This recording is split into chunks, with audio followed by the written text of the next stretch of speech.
Hello friends, இந்த summer வந்தாலே current bill நினச்சாலே பார்த்தீங்கன்னா தலை சுத்தும். ஏன்னா பவர் கன்சம்ப்ஷன் அதிகமாக இருக்கும். அதனால் யூனிட் ஏறி இருக்கும். ஸோ ப்ரைஸும் பார்த்தீங்கன்னா அதிகமாக கட்டுற மாதிரி இருக்கும். இப்போ இந்த மின்சார விலையில் ஒரு மிகப்பெரிய மாற்றத்தை கொண்டு வர மத்திய அரசு வந்து பிளான் பண்ணியிருக்காங்க. ஒரே நாடு ஒரே தேர்தல், ஒரே நாடு ஒரே ரேஷன், இது மாதிரி கேள்விப்பட்டிருப்பீங்க. இப்போது ஒரே நாடு ஒரே மின்சார விலை அப்படின்னு ஒரு புது கான்செப்ட் வந்து கொண்டு வர போகிறாங்க. ஆனால் இந்த திட்டத்துக்கு நம்ம தமிழ்நாடு அரசு ரொம்ப கடுமையாக எதிர்ப்பு பதிவு பண்ணியிருக்காங்க. அது என்ன திட்டம்? இது ஏன் எதிர்க்கிறாங்க? இது அமலுக்கு வந்தால் நமக்கு கரண்ட் பில்லில் வந்து மாற்றம் இருக்குமா, ஏற்றம் இருக்குமா? வாங்க இந்த வீடியோவில் ரொம்ப தெளிவாக ரொம்ப சிம்பிளாக பார்க்கலாம். இப்போதைக்கு நிலைமை என்னென்னா, நம்ம மாநிலங்களுக்கு தேவையான மின்சாரத்தை மத்திய மின் நிலையங்கள் இருந்து தான் பார்த்தீங்கன்னா பல்வேறு ஒப்பந்தங்கள் மூலமாக பலவிதமான விலைக்கு வாங்கிட்டு இருக்கோம். சென்ட்ரல் ஜென்ரேட்டிங் ஸ்டேஷன் சொல்லுவாங்க. அங்கே இருந்தால் பார்த்தீங்கன்னா நிறைய அக்ரிமெண்ட் போட்டு நம்ம ஸ்டேட்டுக்கு வந்து சேருது. ஒவ்வொரு இடத்துலையும் ஒவ்வொரு விலை இருக்கும். ஒரு ஸ்டேட் கம்பேர் பண்ணுறப்போ இன்னொரு ஸ்டேட்டில் அந்த மின்சாரத்தோடைய ப்ரைஸ் பார்த்தீங்கன்னா அதிகமாக இருக்கும், கம்மியாக இருக்கும். இதையெல்லாம் மாற்றிட்டு எல்லாத்துக்கும் ஒரே நிரந்தரமான ஒரே மாதிரியான விலையை வந்து கொண்டு வரணும் அப்படி தான் மத்திய அரசு பார்த்தீங்கன்னா நினச்சிட்டு இருக்காங்க. மின்சாரத்துறையில் ஒரு வெளிப்படைத்தன்மை டிரான்ஸ்பரன்சி உருவாக்கணுன்ட்டு மத்திய அரசு நினைக்கிறாங்க. இதுக்காக மத்திய மின்சார ஒழுங்குமுறை ஆணையம் புதுசாக 2026க்கான ஒரு வரைவு விதி டிராஃப்ட் ரெகுலேஷன் 2026 வெளியிட்டிருக்காங்க.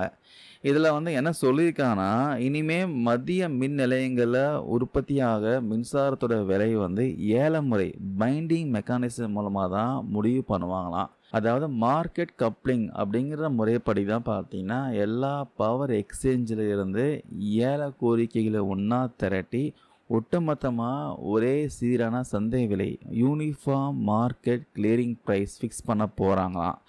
இதை கண்காணிக்கிறதுக்கும் நிர்வகிக்கிறதுக்கும் கிரிட் இந்தியா, அதாவது grid India controller of India limited அப்படிங்கிற ஒரு அமைப்பு பார்த்தீங்கன்னா ஒரு மார்க்கெட் கப்ளிங் ஆப்ரேட்டர் நியமிக்க போகிறாங்க. இதோட முக்கியமான நோக்கமே மின் பரிவர்த்தனையில் இருக்கிற விலை வித்தியாசங்களை குறைச்சி ஒரே நாடு ஒரே விலை, ஒன் நேஷன் ஒன் ப்ரைஸ் அப்படின்னு ஒரு கொள்கையை நடைமுறைப்படுத்த போகிறாங்க. பார்க்க நல்ல திட்டமாக இருந்தாலும் இதுக்கு நம்ம தமிழ்நாடு அரசு கடுமையாக எதிர்ப்பு தெரிவிக்கிறாங்க. ஏன்னா இந்த ஒரே நாடு ஒரே விலை சிஸ்டம் அமலுக்கு வந்தால் நம்ம ஊர் மின் கட்டணமாகட்டும், குறிப்பாக தொழிற்சாலைகளுக்கான கரண்ட் பில் மிகப்பெரிய அளவில் உயர்த்தக்கூடும் சொல்கிறாங்க. ஏற்கனவே தொழில் பண்ணுறவங்க பல நெருக்கடிகள் இருக்காங்க. இதில் வந்து கரண்ட் பில்லும் ஏறுச்சுன்னா ரொம்பவே கஷ்டம்னு சொல்கிறாங்க. ஆனால் இன்னொரு பக்கம் பார்த்தீங்கன்னா தேசிய பங்கு சந்தை என்ன சொல்கிறாங்கன்னா, இந்த புது சீர்திருத்தம் வந்தால் நீண்டகால மின் கொள்முதல் ஒப்பந்தங்களில் ஒரு நல்ல மாற்றம் ஏற்பட்டு மாநில மின் விநியோக நிறுவனங்களோட செலவுகள் பெரிய அளவில் குறையும் சொல்கிறாங்க. அவங்களுக்கு இது லாபமாக அமையும் சொல்கிறாங்க. இந்த ஒரே நாடு ஒரே விலை திட்டம் இப்போதைக்கு பார்த்தீங்கன்னா ஒரு வரைவு விதியாக டிராஃப்டாக தான் இருக்குது. இது சம்மந்தமாக பொதுமக்களும் சம்மந்தப்பட்ட துறையினரும் உங்களுடைய கருத்துக்களை தெரிவிக்க வர மே 16ஆம் தேதி 2026 வரைக்கும் மத்திய அரசு அவகாசம் கொடுத்துருக்காங்க. அதுக்கப்புறம் தான் இது சட்டமாக மாறுமா இல்லையான்னு தெரிய வரும். ஸோ ஃப்ரெண்ட்ஸ், இப்போது ஒரே நாடு ஒரே விலை மின்சார திட்டம் பற்றி நீங்கள் என்ன நினைக்கிறீங்க?